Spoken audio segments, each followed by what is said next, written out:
Rimoi National Reserve, found in the lower lands of Elgeyo Marakwet County, in the western escarpment of the Great Rift Valley province, is a scenic beauty, rich cultured community, and home to the wild elephants of Rimoi, which spends its life traversing the Norep counterparts of Turkana and Baringo. This national reserve sits in a small total area of approximately 66 kilometers squared, but is said to be sitting inside a conservation area 5 times greater, crossing boundaries to Lake Kapnarok National Reserve, found in the adjacent Baringo County, and which shares the same ecosystem on the east side. The boundary between the two reserves is made clear by the Kerio Valley River. The 25 square meters Rimoi Reserve was created in 1983 and is managed by the Kenya Wildlife Service. A drive along this county is sure to leave just about anyone who enjoys nature in a blissful splendor. Such a beautiful place, but not without its challenges. And one of the major challenges facing this county in and around Rimoi National Reserve is the human wildlife conflict. Kiwanya jango ulia la chima, membe ne kila chim kiwanya la chim kila kitu. Makapal bepar kemija bat taban yo report ga ngo security wulna. Kupon tu jelang awang mola kumu jerip te. Kemija jerip ngala pepekot, aku ya mungkut ngala pencebalang mulo. Serkali we authority weswe jimbagi dogo kyo ko na kai ba kuli mabaki ko la chim. Nero se tie kuli lo kubaran nyi masyanga kabisa. Monga lagto uno yen no che wandero no lago ka sukul jocha misie nya ba lago jocha kyo wongapsa ngani osom ngo mngetab kegla kai serikali afkana ranga tuko ba kulikip ko noi. Tumeambiwa serikali wakuje wapelekwe ng'ombe sao na hawakukuja.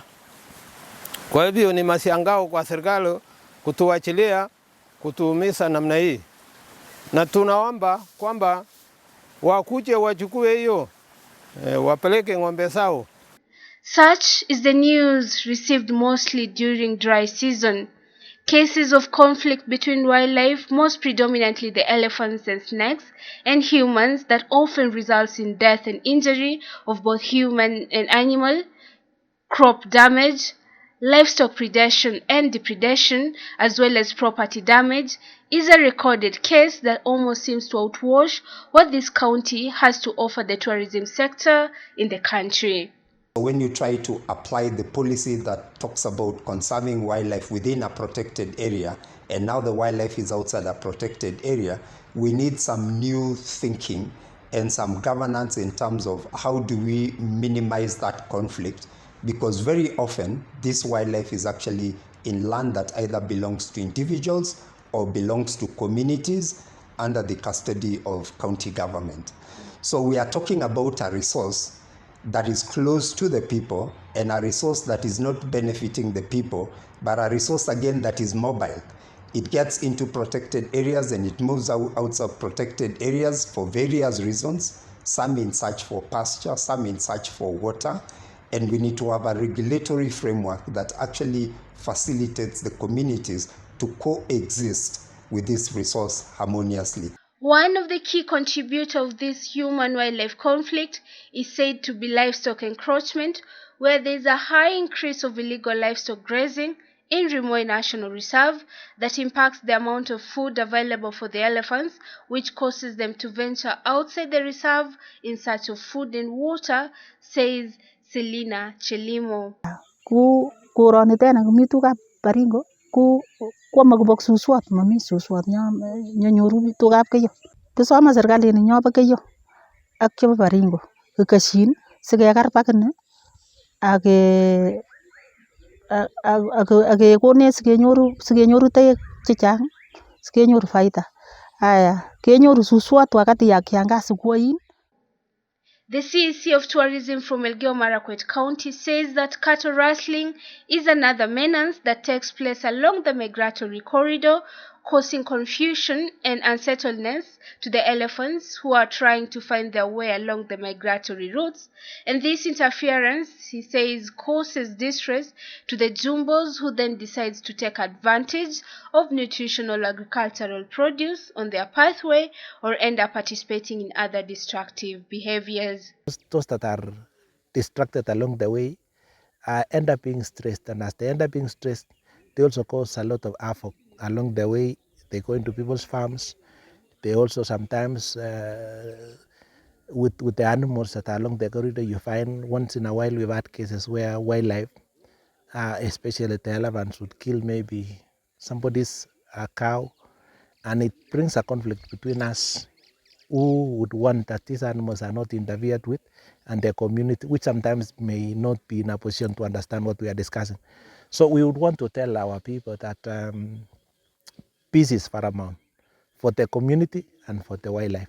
When there is war among us, you also endangering or spreading that war to our animals, because sometimes they get stressed along the way, and as they get stressed, they would be able to do things that would not have happened in a peaceful corridor or in a peaceful migration of this wildlife.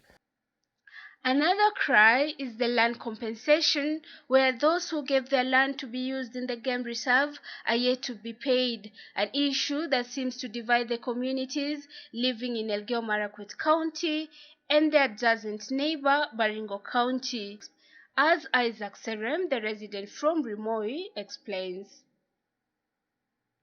Kuna wenye walipeana hii mashamba yao because wanyama walikuwa na watu mbeleni.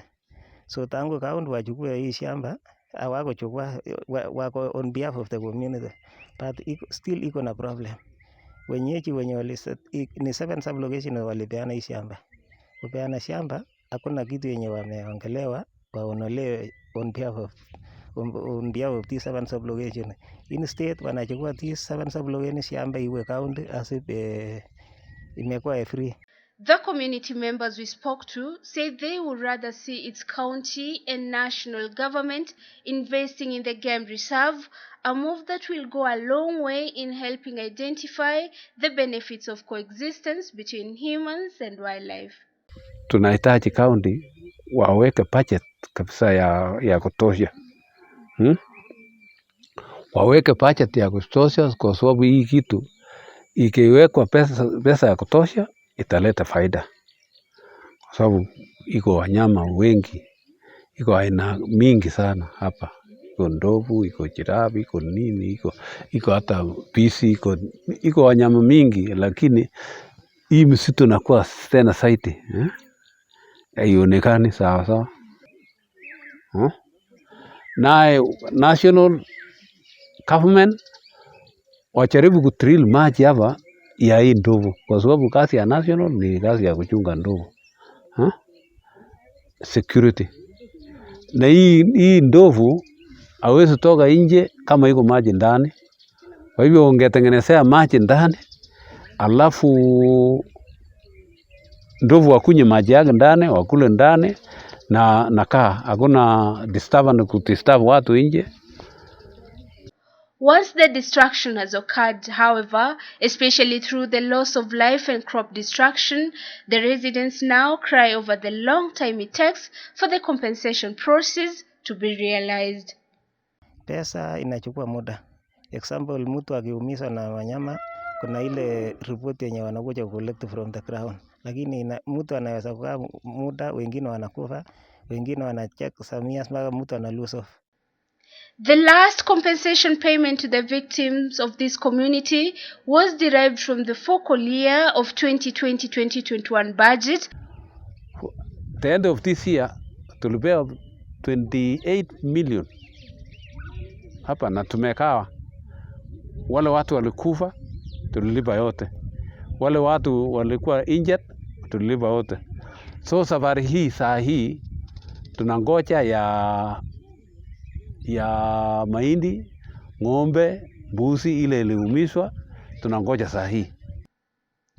2.5 billion shillings is the amount that has been used so far to compensate the victims of human-wildlife conflict after that element of compensation was reintroduced in the Kenyan government 5 years ago. Government reintroduced the element of compensation to include crops, and it tightened the mechanisms, particularly for abuse in submitting and requesting for claims. But again, that exercise is becoming so expensive that even at the moment, we have claims almost lying up to almost close to 5 years that have not yet been paid. Because again, the mechanisms of Treasury releasing the money to pay for those compensation claims that have been approved is actually very slow because of lack of allocation of resources. The Minister of Tourism and Wildlife, Bwana Najib Balala, said that 2021-2022 financial year that will be realized in July 2022 will amount to 600 million Kenyan shillings. Na mwaka ujayo ambao utaanza 1st of July pia ni milioni 600 serikali imeweka kando kwa mambo ya compensation. Lakini bado hiyo haitoshi. Compensation ambao ni outstanding mpaka hivi sasa ya mambo ya vifo na yale majiraha. Compensation tunataka 3.1 billion Kenya shillings ya kulipa wananchi, na hiyo bado haijakuwa kwenye bajeti. There are calls to adjust the speed of compensation as a financial incentive to build tolerance in Rimoi ecosystem. The compensation element is very minimal because there is no sufficient budget that would be able to cater for human-wildlife conflict. That it happens along all these national game reserves, and these are the areas that we would want to encourage. That as we look at the policy and how to coexist with wildlife, we would want to encourage that our communities be promptly be sorted when they have issues of human-wildlife conflict, and that would encourage now the communities to coexist and live with our wildlife, knowing that if things go wrong, they would be helped when these things when sometimes it goes wrong.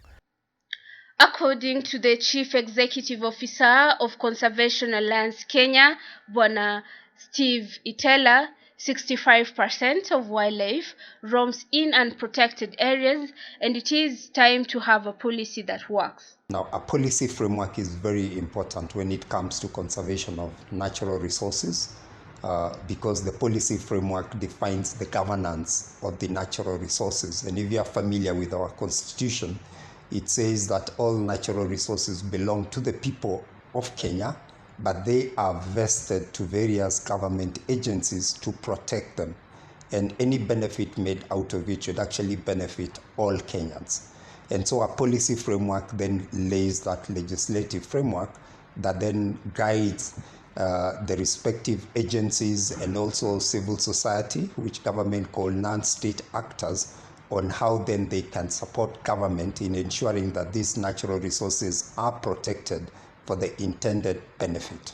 Farmers, on the other hand, are urged to avoid cultivating in elephant corridors, protect their land by fencing, and change their farming practices to include conservation principles. In this way, a more peaceful coexistence can be fostered. Numerous attempts to get comment from the area policymakers were met with reluctance.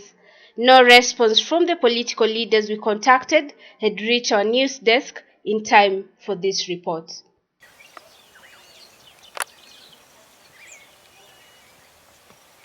Chemtai Kirui reporting for CAS TV from the county government of Elgeyo Marakwet, the home of champions.